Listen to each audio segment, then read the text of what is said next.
आप एवं आपका प्यारा परिवार स्वस्थ, सुरक्षित, सुखी एवं समृद्ध रहे, इसी मंगल कामना के साथ आज हम एक ऐसे उपाय को देखेंगे जिससे हमारे सभी असंतुलित कार्य संतुलित हो जाएंगे और हर प्रकार से हमारे जीवन में प्रगति होगी। इसके लिए सबसे पहले हमको हमारे दिमाग की रचना के बारे में जानना होगा। दिमाग का एक भाग बुद्धि से काम करता है, एक भाग भावना से काम करता है। हम शरीर के जिस अंग को ज़्यादा चलाते हैं, कई लोग लेफ्टी होते हैं, कई लोग राइट हैंड से काम करते हैं, कई लोग पूरे दिन लिखते इस हाथ से, कई लोग इस हाथ से। जिस प्रकार से वो काम करते हैं या जिस प्रकार से उनका अंग काम करता है, ये नियति है कि पुरुष हो या स्त्री, कोई ना कोई आधा अंग ही ज़्यादा एक्टिव होता है। अगर 1% भी कोई आधा अंग ज़्यादा एक्टिव है तो वो ब्रेन ज़्यादा काम करता है, उस तरफ का दिमाग ज़्यादा काम करता है और जीवन में उसी प्रकार की क्रियाएं चलती है। एक आधा दिमाग सिर्फ भावना पर चलता है, आधा दिमाग सिर्फ बुद्धि पर चलता है। आप रिश्तों में, दोस्तों में, अपनों में बुद्धि लगाओगे तो वो ज़्यादा दिन नहीं टिकेगा और दुनिया में अगर भावना लगाओगे तो ठगे जाओगे। अभी कई बच्चों को आपने देखा होगा, वो लैंग्वेज सिलेबस में तो होशियार होते हैं, जैसे इंग्लिश हो, हिंदी हो, और मैथ साइंस में वीक होते हैं। यानी उनके भावना वाला ब्रेन अच्छा काम करने से उनको लैंग्वेज पसंद आ रहा है, कविता लिखना, ऐसे पोयम लिखना, वो सब अच्छा आ रहा है। मैथ साइंस नहीं आता है क्योंकि वो एक तरफ का ही काम है। आपके पति को, आपके परिवार के लोगों को आप देखोगे, कोई स्त्री आप देखोगे रसोई करने में बहुत होशियार होगी, लेकिन गुस्सा इतना आएगा कि घर में हर दम झगड़ा होगा। कई घर में औरत बहुत सभ्य होगी, प्रेम से बात करेगी, लेकिन काम काज करने में मंद होगी, क्योंकि कोई ना कोई एक दिमाग काम करने से पुरुष हो, बच्चे हो, स्त्री हो, सब लोग कहीं ना कहीं परेशान होते हैं। हम मंदिरों में जाके हाथ जोड़ते हैं, ये हाथ जोड़ने की सनातन शास्त्रों में प्रथा ही, जब भी दो अंग जुड़ते हैं, जहां भी पैर हो या हाथ हो, जब दो अंग जुड़ते हैं तुरंत उस जगह दोनों तरफ के दिमाग सक्रिय होने शुरू होते हैं। इसलिए हम हाथ जोड़ के प्रभु के सामने खड़े होते हैं। जब दोनों दिमाग साथ जुड़ता है तो बुद्धि और भावना के संयोग के कारण प्रभु के सामने हम तर्क कुतर्क नहीं करते हुए ईश्वर के भजन में लगते समय ईश्वर के प्रति हमारी बुद्धि से श्रद्धा भी रखते हैं।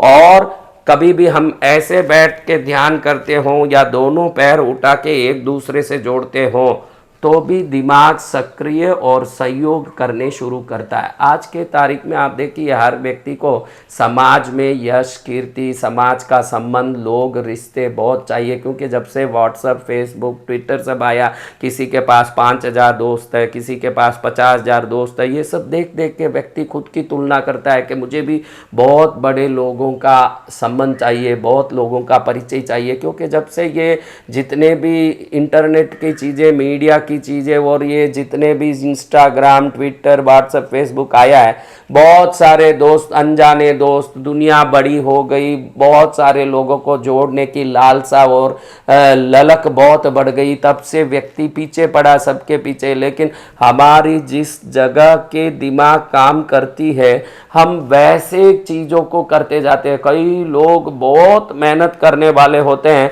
लेकिन बात करने का समझ नहीं होने के कारण उनके मेहनत का पूरा फायदा वो नहीं उठा पाते। कई लोग कोरी बातें ही करते रहते हैं तो वो बातोकड़े बन के रह जाते हैं, उनको कोई इज्जत नहीं देता है। आपको बता दूं कि हमारे इस शरीर को नियंत्रित करने मात्र से हमारा आभा मंडल बदलने लगता है, और जब आभा मंडल बदलता है तो आकर्षण होने वाली वस्तु बदलती है। आप लोग बोलते हो कि मुझे रोग है, मुझे दुख है, मुझे संकट है, मुझे परेशानियां हैं, तो समझना कि परेशानी बाहर से इसलिए आ रही है कि उसको खींचने लायक आपकी आभा मंडल कहीं नेगेटिव हो गई है। जिस दिन आभा मंडल पॉजिटिव हो जाएगी, वो आभा कवच, वो ऑरा का तरंग खराब चीजों को वहीं से बाहर ढकेल देगी, अच्छी चीजों को ही अंदर खींचेगी। सुख समृद्धि का पहला मार्ग है ईश्वर के भजन में श्रद्धा और ध्यान, पूजा, भक्ति में विश्वास। ये करेगा हमारे आभा मंडल में बदलाव, जिससे आने वाली वस्तुओं में शुभ का चयन शुरू हो जाएगा, शुभ का आकर्षण शुरू हो जाएगा। जब तक अशुभ चीज आने से आप खुद को रोक नहीं पाओगे। सुबह उठ के नहाना और पूजा पाठ करना, थोड़ी देर प्रार्थना करना, ये सब हमारे आभा मंडल को श्रेष्ठ बनाने वाले सर्वोत्तम साधन हैं। अब आपको आज के उपाय के बारे में बताऊं। अब आप कितने भी दो हाथ को यूं रख लो या यूं जोड़ लो, उसमें जितना असर नहीं आता, जितना असर वातावरण में पंचभूतों की शक्ति को जोड़ के दोनों दिमाग को सक्रिय करने में आता है। ये पंचभूतों को खींचने की ताकत अग्नि को, वायु को, आकाश को, पृथ्वी को, जल को, ये जल का है, ये पृथ्वी का है, ये आकाश का है, ये वायु का, ये अग्नि का। इस पंच तत्वों को खींचने की ताकत सिर्फ ये ऊपरी मंडलों में ही है, ये ऊपर के टिप में ही है। जब आप ऐसे हाथ लगाते हो, ऐसे लगाते हो, ऐसे करते हो, तो जोर से पांचों भूत तत्वों की शक्ति आपके दिमाग में घुसने लगती है। इसका फायदा है कि कोई वायु, कफ, पित्त, वात आदि शरीर में अधिक हो तो वो भी शमन होने लगता है। शारीरिक फायदा तो है, लेकिन निरंतर रोज अगर 20 मिनट सुबह उठ के ऐसे बॉल को, गोल बॉल, जैसे एक पकड़ो, गोल बॉल पकड़ा हो, मेरे पास अभी कोई बॉल नहीं है, लेकिन अगर बॉल होता, समझो एक बॉल है, उस बॉल को पकड़ो तो कैसे पकड़ोगे, मैं तो ये ऐसे दिखा रहा हूँ, बाकी आप ऐसे देखिए, एक बॉल को पकड़ा तो कैसे गोला होता है। सुबह उठते ही मल मूत्र विसर्जन के बाद दातुन करके, स्नान वगैरह करके, शुद्ध होके ईश्वर के घर में बैठ के, पूजा घर में बैठ के या खुले हवा के स्थान में बैठ के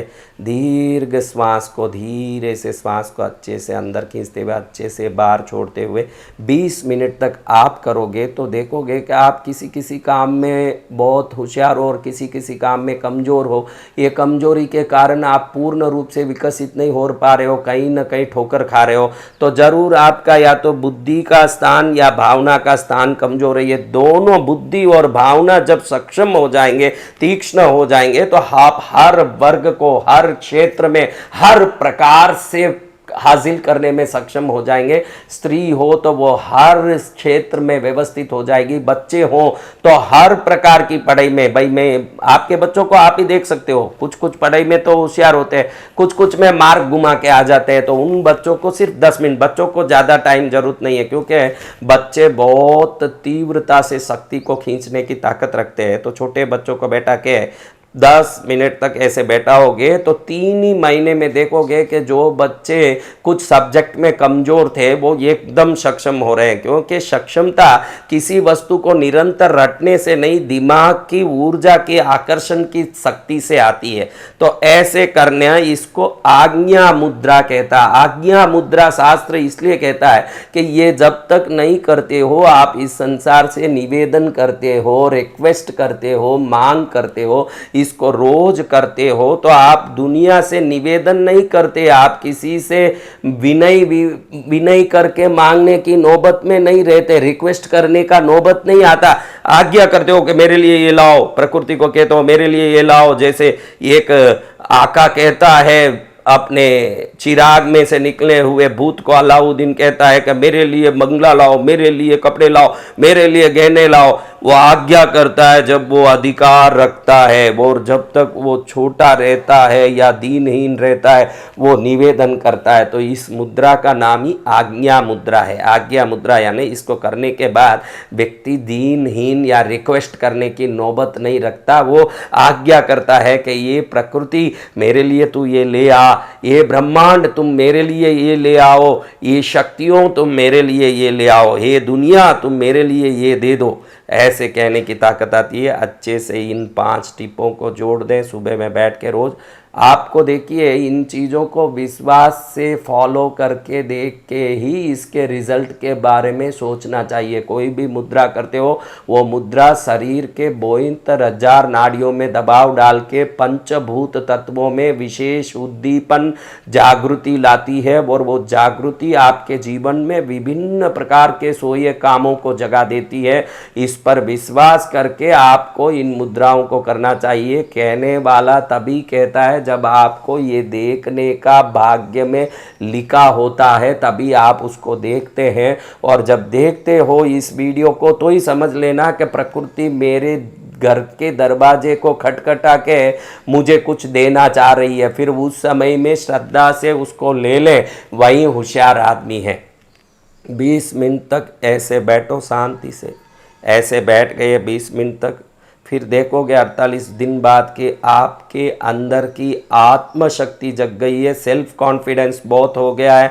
जिन जिन दुख रोग संकटों के कारण मन में विचलन थी, वो दिमाग के सक्रिय होने के कारण बड़ा बड़ा पहाड़ भी अब छोटा होने लगा है। क्योंकि एक ही समस्या का 2 व्यक्तियों के पास 2 प्रकार का निदान होता है। एक तो वो छोटी समस्या को भी देख के बड़े रूप से घबराता है, दूसरा व्यक्ति बड़े बड़े समस्याओं को ठोकर मार के आगे चलते रहता है। वो हमारे आत्मशक्ति के कारण होता है। आत्मशक्ति को जगाने, भाव और बुद्धि के दोनों दिमाग को समतुल करके सक्रिय बनाने, जीवन में आए हुए आपत्तियों को खींचने वाले आभा मंडल को सुरक्षित करके, शक्ति को सकारात्मक करके नई चेतना जगाने, समृद्धि सुख को खींचने वाली ऑरा फील्ड बनाने, हर प्रकार से सक्षम ये मुद्रा इस दुनिया की सबसे शक्तिशाली मुद्रा है। जैसे कोई बॉल को हाथ में पकड़ा हो, ऐसे रखें हाथ को, और इस मुद्रा को करके अपनी जो कमजोरियां हैं उन सभी कमजोरियों को समाप्त करके बलवान बने। वो भले ही कमजोरी किसी भी प्रकार की हो, ज्ञान की, धन की, भक्ति की, श्रेष्ठता की, कोई भी प्रकार की कमी हो, रिश्तों की, नातों की, शरीर के आरोग्य की, सभी कमियों को पूरा करने एक मुद्रा आज्ञा मुद्रा करें, प्रकृति को आज्ञा कर सकें, इतने शक्तिशाली बने। जय माँ पद्मावती।